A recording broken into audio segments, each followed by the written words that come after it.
Hey everyone, welcome back. Is the Klarna update stuck on waiting, failing to download, or not showing in the App Store? Running an old version causes most Klarna bugs. Here's how to force it through.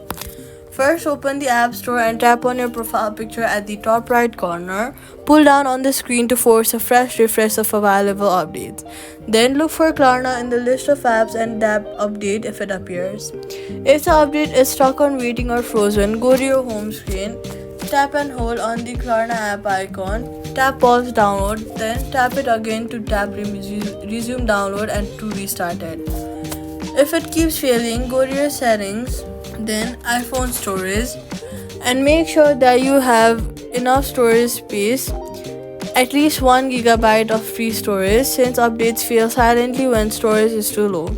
Free up space by offloading unused apps, then retry. Also, try switching from Wi-Fi to mobile data in the settings before trying. And if your App Store downloads consistently fail, go to settings and then tap on your Apple ID at the top, tap sign out and tap sign in again to reset the App Store connection. So all you gotta do is go to the App Store, pull to refresh, pause and resume if stuck, free up storage, sign out and back in into Apple ID if it keeps failing. The update will be completed and that's it. Subscribe.